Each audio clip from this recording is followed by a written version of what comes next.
technical background, I'm a geek, I'm a nerd. I hate so much to go to these social events that Sakunda is always taking me to. I hate to speak in front of people.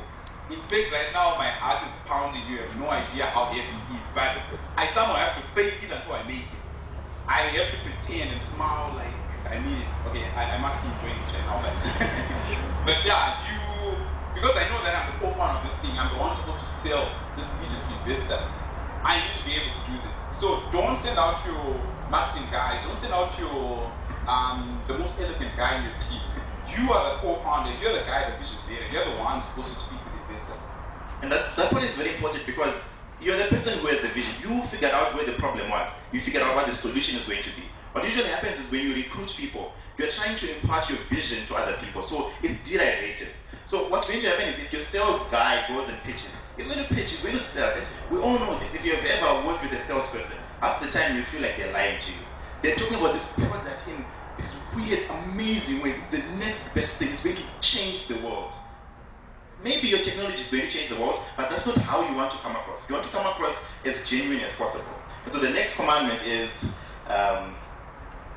thou shalt wing it. Thou shalt never wing it. We are winging most of this presentation right now, but do not do that in innovation Baraza. Personally, I think I take it to a step much further than Sakunda prefers to take it. But personally, I prefer to rehearse each and everything I'm going to say there. Each and every head gesture, each and everything.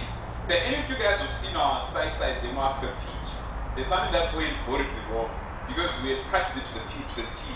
There's this part when, because I was doing a two-minute pitch with our, so the marketing guy, Martin. So there's this point in time when I was going to say, so Saisai will be in each and every location and all this for free.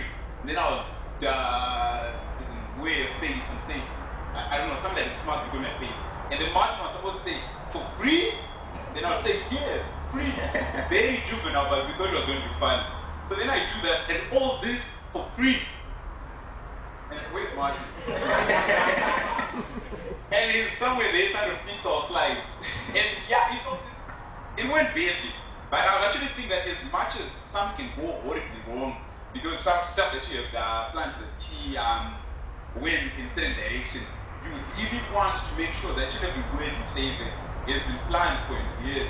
That way you always have to have something to fall back on if something goes wrong. Because at that point in time, if that was something that I was doing at that point in time, I would have been thinking, okay, so what do I make? How do I cover this? At that point in time, I was just thinking, like, Martin is not there. So I'm just going to say, yes, for free. What are you saying yes to? Doesn't matter. I'm just going on. So make sure that you have rehearsed so many times. Make sure that everything that you're saying, everything that you're doing up on that stage is very intentional. Do not wing it, please. Yeah. But also on the other side, do not cram your presentation.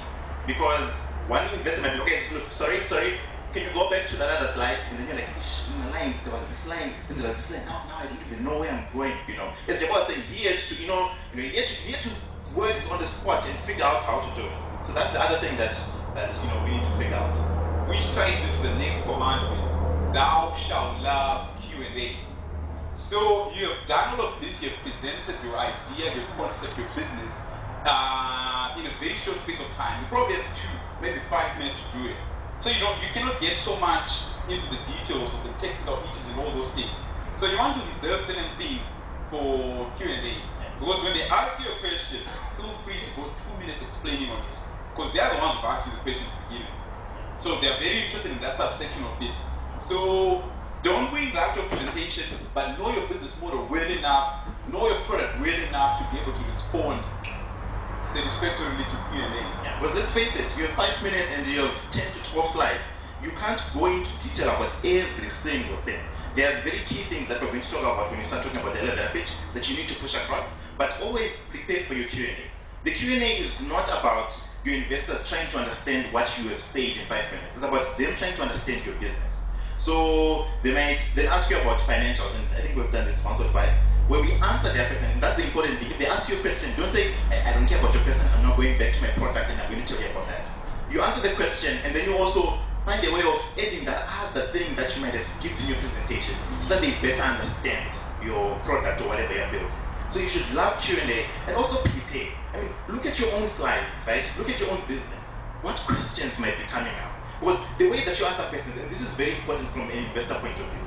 So they know that you've had 3-4 weeks to prepare your pitch, right? Maybe some of you are actually amazing at cramming it line by line. You're amazing presenters. You're salesmen, right? And ladies, right? So they know this. So when they ask you questions, they know that you probably did not prepare for this. So the way that you actually respond to your questions also helps them understand whether you're genuine enough or not. And your salesman will not be able to answer those questions. The fact is, the person, your co-founder, the person who started all of this, and that's the reason why we co-founded it. So half of, I think almost every pitch that we go for, we go together. Because when the person comes and it's a question about product and technical things, there is no way that I'm going to answer that question when Jabu is there. And when there are issues to do with financial models, Jabu will know, TK probably knows better how to answer this. So understand your model, prepare for questions, anticipate them. Smile when that question comes up. They know that you're excited about your business. Not to start going like, but basically what we're trying to, you give me the question, I smile, like, thank you for the question, and then I go into it and you think, yeah, this guy knows what he's talking about.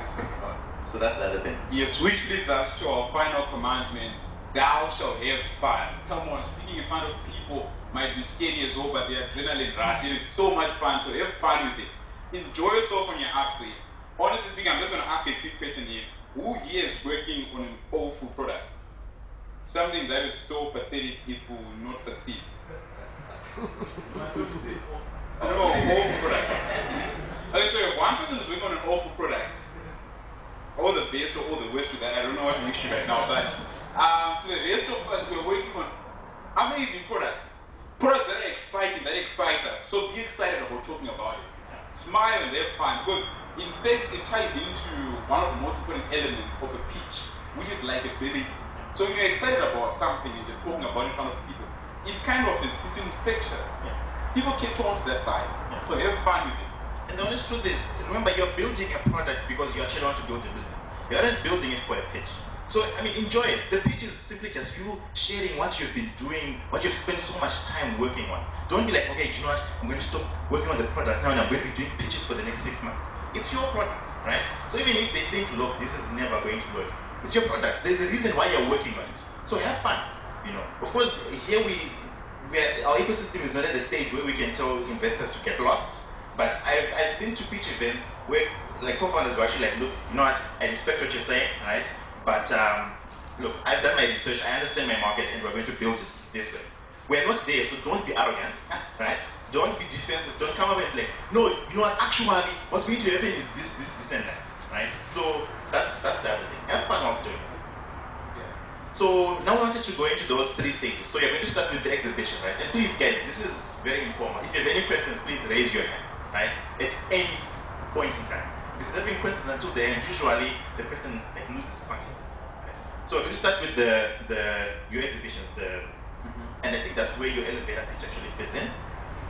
Yeah, so the first thing that's going to happen as soon as you get there, you're going to be having your pits where you're going to be exhibiting your product. So I think the most important pitch that comes to do with managing your exhibition is the elevator pitch. Who here knows what an elevator pitch is? Yeah, please. You want to help us with that? What's an elevator pitch? No, actually, come up front here and give us an elevator pitch of your product. Or whatever you want to pitch. Yeah.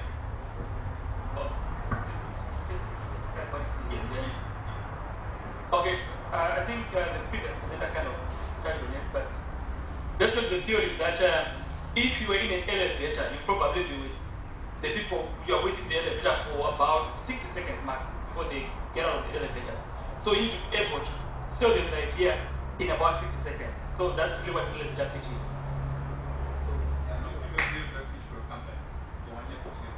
Or whatever you want to pitch. Whatever you want to. Okay. Okay. I was doing this before. We have an invention. It's called special oxygen. It's purified. It's almost like your mineral water, which means that apart from the ordinary water from the taps, we have water which has been purified and cleaner, and we can sell that water to you. Even though water is naturally available, our water is special. However, it's not water I'm selling to you, it's the oxygen. Because the planet is becoming so polluted, and what we're offering you is special oxygen that comes in bottles and special deployment packages.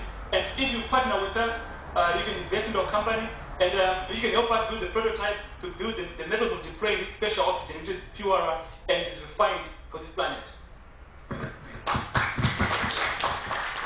I personally think that was an amazing pitch, and we're also going to talk about the different ways of pitching. So only one person said they understood what an elevator pitch was. Are you telling me that the rest of the people in here have no idea what an elevator pitch is? So how many of us, the first question was, how many of us know what it is? Okay, maybe the question should be, how many of us don't know what it actually is? Okay, nice. Nice. Thank you so much. Thank you very. At least we know that we're not. Yeah, we're not wasting our time talking to everyone else who understands what this is. At least somebody's taking something out of this. Okay.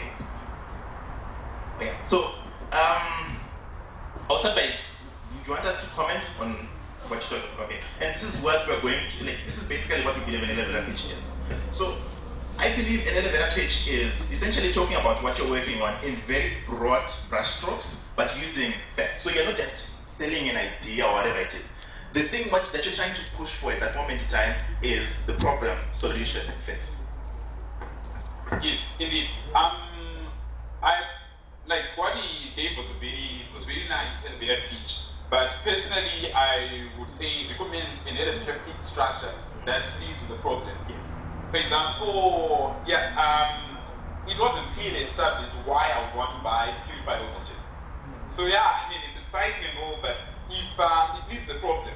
If you've ever been in a situation where you just want to breathe oxygen, I mean, I want to breathe oxygen, but I just can't find the right oxygen. Wow. I'm looking all over the place. Where is that nice oxygen that I like breathing?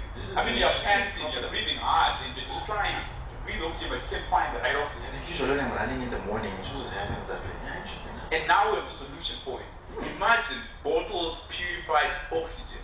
So like basically when I'm running, I'll just be taking it and it's just working like, okay, yeah, keep going. You've seen how bottles and purified water is working. Yes. It's amazing. You get purified water on demand when you want. It is the same thing with bottled, purified oxygen. And then you start talking about all those other things. So you have picked somebody, you have established rapport with somebody. You have made it very clear that, you know what, you have a problem. Yeah. You don't have bottled, purified oxygen. Yeah. Now, here is our solution. Yeah. It's amazing. Yeah. And then after that, an elevator pitch needs to be a bit actionable. Yeah. In our opinion, in our experience. You want to understand who your elevator pitching to. Is it a client, a potential client? Is it a potential investor? It's not enough time to get into the technical details of your solution, but it's enough time for somebody to say, you know what, I like you guys. I like what you guys are talking about. Here's my business card. Let's talk about this a bit more. Or actually, you know what, if it's in the demo pitch, if it's innovation Baraza, this is probably a judge who's coming around and saying, you know what, I like what you guys are talking about. I want to see you up on stage in the top 10. So you're piquing somebody's interest. And you need to have a very, very clear, actionable goal in mind when you're doing an elevator pitch to somebody. Yeah. So you see, and that's the part that most people miss out, the actionable part. You're not just telling us your idea. There is a reason why you're telling us. So if you're a client, you probably, if I'm the person who's pitching, I probably want your email address. I want to come and demo the product to you a bit later so that I sell it to you. If you're an investor, probably I want to set up a meeting afterwards. If you're just a person, I don't even know what you are. The very least that I want, which is very important in actual fact, is feedback, right? So probably at the end, I ask you a question. So what do you think about this? Or is this a problem that you've actually had? And what solutions have you tried to use here and there? You always have to be able to action. Otherwise, what will happen is, when Mr. was pitching, I was trying to push out my thoughts, right? I thought this problem was very interesting, right? I didn't realize this was a problem that I had when I ran at 5 a.m. in the morning. I'm always panting, and maybe for other reasons, but I'm always panting, right?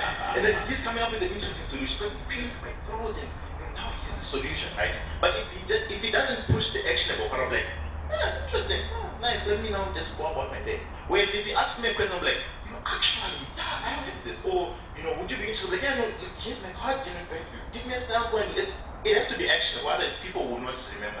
I don't know how you're going to be selected for the top 10.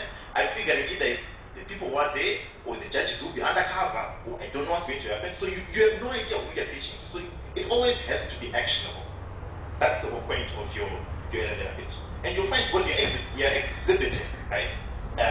This exhibiting thing. It's tricky, it's a tricky word. You're exhibiting, right? So you're going to be saying the exact same thing over and over and over again. Especially if you have a nice TV, a nice colorful banners, Jabu will come and and you pitch. TK comes and you pitch. So you're going to have to perfect that part. You don't want to tell me 10,000 things. I only have like an attention span of like 30 seconds. If you don't get me interested in 30 seconds, I'll move on. There are 39 other people that are pitching. So always make sure it's actionable. Those with ideas, you want to validate your idea. I'm assuming you have been told about how to validate what not. Somewhere, maybe, hopefully, no. Okay. So I think somebody's going to talk about that. But you essentially want to validate your idea, right? Because we always think, we feel that, you know what, my purified oxygen is going to save the world. It's the next thing, right? But this is us, and you're not the one who's going to be paying for your product. So take the opportunity, and I hope I'm not stealing somebody's ammunition here, right? But take the opportunity to validate, so that when you're pitching to your judges, if you're selected, you'll say, yeah, just today alone, I talked to 400 people, and 87% of them were actually saying that this, and this, and you are in the room with those 87%. It's more convincing, compelling. You've actually done the research.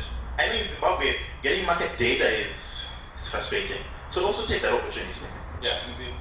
Yeah, so Yes. yeah, So any volunteer for an elevator pitch? is it a volunteer or is it a question? Question. Question, okay. Question?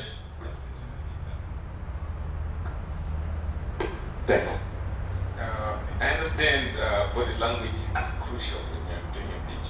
So my question is, what are the do's and don'ts? Right. You know what? Let's allow him to just pitch and then we'll bunch it all together.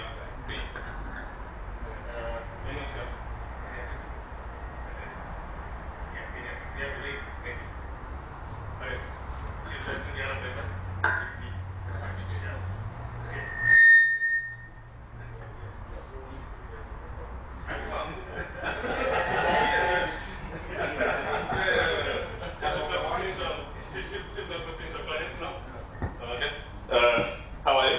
I'm Edgar. I am the professional gender in distress helper. Yeah, apparently we've helped people like Ponakasa and Okelo, we have people behind recruiting the guys that they are dating now. But apparently what we do, we hook up girls that have been heartbroken, and we come in, we show you what's better for you, and this helps you. So if ever you want to contact anyone who can help you, or if you know anyone who needs such a situation, in such a situation, you can contact us. At the same time, we are looking at expanding, finding more awesome guys like me who can help ladies that have been heartbroken. Thank you.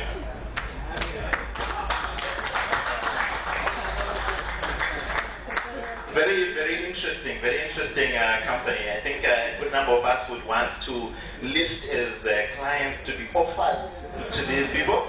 Right? To be offered. Yes, to be offered to these amazing people. And she was smiling, so she was enjoying it. She kept debating the interest. That's one thing. Yeah. And then it was very actionable. Yeah. If you know anyone who would like to be hooked up, or if you want to be hooked up, then you should contact us. So it's very clear what the objective, what somebody's supposed to do there. And then the problem was quite clear as well. Yeah, it was. In terms of, you are people like Pokemon, like, although I cannot relate to our Pokemon fields, but something like that. And the other thing is, so we said we're going to talk about the different types or ways of pitching, right? And we talked about the problem-oriented pitch, Yes. right? About starting with the problem. He introduced the persona-based kind of pitch, and this was going to be the second part. He brought up a persona, somebody that we all know, right? Pokelo, like, oh, Pokelo, yeah, I know Pokelo, this is interesting.